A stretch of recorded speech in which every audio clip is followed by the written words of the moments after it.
Magandang gabi sa inyong lahat. Kumusta na mga kakalingap? Sana ay nasa maayos kayong kalagayan.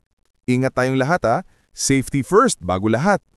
Pero ngayong gabi, magbibigay tayo ng isang real talk, isang matapat at diretsahang opinyong tungkol sa isyong umiikot ngayon, lalo na kay Madam B. Alam mo, minsan nakakagulat talaga. Yung mga taong inaasahan mong may mas malawak na pag-unawa, sila pa yung unang nanghuhusga. Si Madam B, tila ba alam na ang lahat ng mangyayari, parang may crystal ball sa kamay. Isa ito sa mga masasabi kong judgmental na komento na hindi ko talaga ine-expect na manggagaling sa kanya. Hindi naman niya talaga kilala ang mga taong pinag-uusapan niya. Hindi man lang nakausap o nakasama. Pero grabe kung makapagbigay ng opinyon. Para bang siya lang ang tama? Parang siya lang ang may alam sa takbo ng buhay ng iba. At mas nakakalungkot, galing pa ito sa isang reactor. Isang taong dapat sana'y nagbibigay ng inspirasyon at suporta sa kapwa. Si Madam B pa naman, kilala sa loob ng Kalingap community. At may love team pa nga na produkto ni Kalingap Rab, sina Mick Chris. Dating Jomcar, ngayon ay Mick Chris. Pero guys, para malinaw labas ang Mick Chris, labas ang EDC sa issue na to. Ang pag-uusapan natin ay si Madam B lamang. Dahil minsan, kailangan nating harapin ang ugat ng problema, hindi yung mga taong nadadamay lang. Bangong lahat, huwag nating kalimutan ang suporta sa ating mga haligi ng Kalingap. Kuya Val Santos Matugang, Ate Edna Vlog, at syempre, Kalingap Rab. Salamat po sa walang sawang pagmamahal at gabay ninyo sa amin. Ngayon, balik tayo kay Madam B. Nakakalungkot isipin na may mga taong mabilis humusga. Parang gusto laging sila ang tama at kapag hindi pabor sa kanilang isang bagay, agad-agad may masasakit na salita. Para bang hindi nila alam kung ano ang ibig sabihin ng one Kalingap, one family. Lagi natin yung sinasabi pero tanungin natin ang sarili natin. Na ipapakita ba talaga natin yun sa mga kilos at salita natin? Ang sabi nga, practice what you preach. Kung gusto mong marespetuhin, matuto ka ring rumispeto. Ngayon, Madam B, isipin mo lang ito. Paano kaya kung nabasa ng mga EDC fans ang mga sinabi mo? Ano kaya ang magiging reaksyon nila kapag narinig nilang sinasabing malabo o pera lang ang turing sa love team na ito? Hindi mo ba naisip kung gaano kasakit yun para sa mga taong tunay na naniniwala at sumusuporta sa kanila? Grabe no? Yung sinasabi mong hindi magtatagal o malabong magkatuluyan, para bang ikaw na ang nagdikta ng tadhana.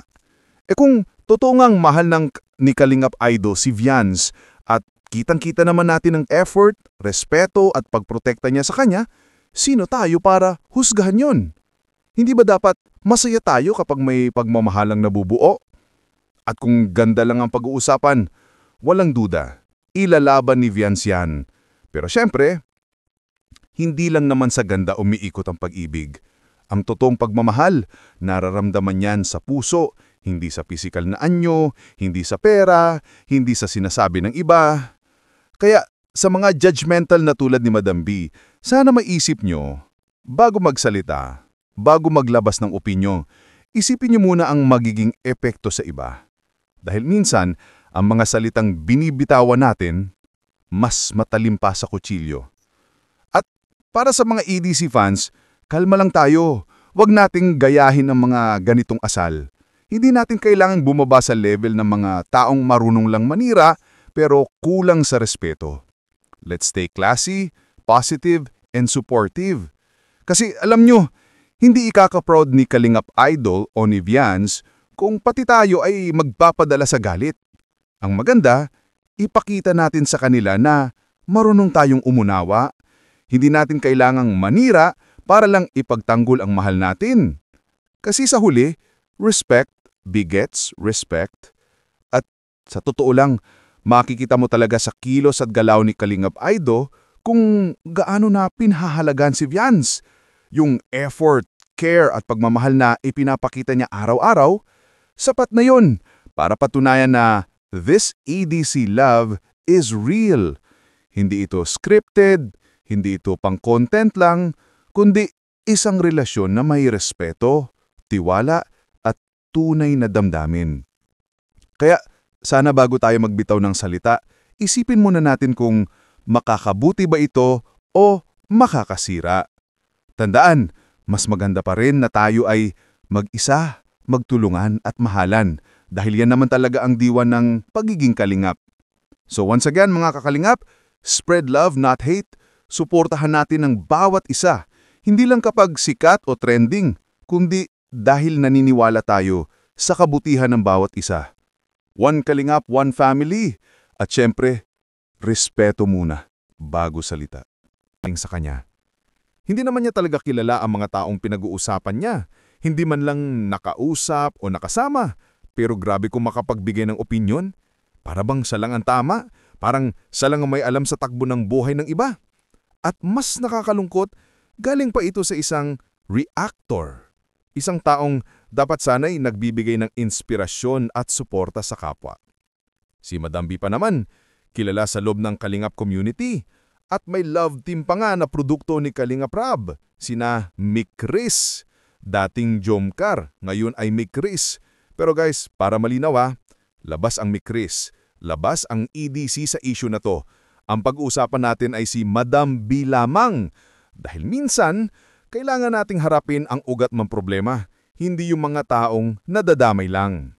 Bangong lahat, huwag nating kalimutan ang suporta sa ating mga haligi ng Kalingap. Kuya Val Santos Matugang, Ate Edna Vlog, at syempre, Kalingap Rab. Salamat po sa walang sawang pagmamahal at gabay ninyo sa amin.